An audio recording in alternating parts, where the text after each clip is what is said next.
এখানে বিভিন্ন নেতৃবৃন্দ, সাথে আছেন এলাকার গুরুত্বপূর্ণ ব্যক্তিবর্গ এবং সাংবাদিক এবং এলাকার বাসী সবাইকে আমাদের বাসন থানার পক্ষ থেকে আন্তরিক অভিনন্দন এবং ধন্যবাদ।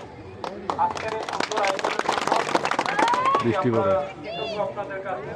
কারণ আইন শৃঙ্খলা পরিস্থিতি নিয়ন্ত্রণ করা হচ্ছে আইন শৃঙ্খলা বাহিনীর কাজ, কিন্তু আইন শৃঙ্খলা বাহিনী একা এটা কখনোই পসিবল না যে একটি এলাকার সম্পূর্ণ আইন শৃঙ্খলা নিয়ন্ত্রণ করা।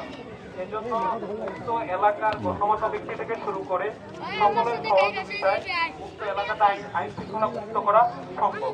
এক্ষেত্রে আপনাদের সহযোগিতা আমাদের একান্ত প্রয়োজন এবং আপনাদের পাশে আমরা সবসময় ছিলাম এবং থাকবো। আপনাদের যদি কোনো প্রয়োজন হয়, যে কোনো প্রয়োজনে আমরা আপনাদের পাশে আছি।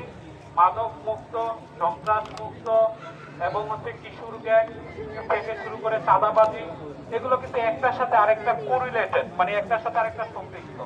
ধরেন আজকে কিশোর গ্যাংয়ের যে বৃদ্ধিটা, সেটা হচ্ছে কি মাদকের কারণে হচ্ছে।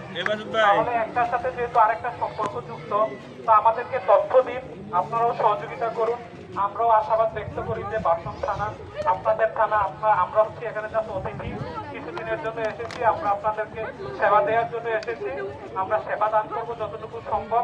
আপনারা আমাদেরকে সহযোগিতা করেন, আমরা আপনাদেরকে সহযোগিতা করব এবং আশা করব যে বাসন থানা একটি বাসযোগ্য, একটি সন্ত্রাস মুক্ত, মাদক মুক্ত, কিশোর গ্যাং মুক্ত একটি আধুনিক নগরী হিসাবে আমরা প্রকাশ করতে পারবো।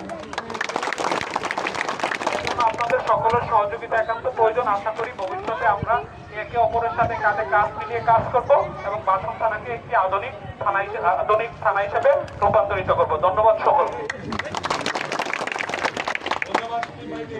এখন আমাদের মাঝে বক্তব্য রাখবেন বাসন থানা বিএনপির সিনিয়র যুগ্ম সাধারণ সম্পাদক, এই এলাকার সন্তান আমি জনাব আমিনুল ইসলামকে তার গুরুত্বপূর্ণ কথা বলার জন্য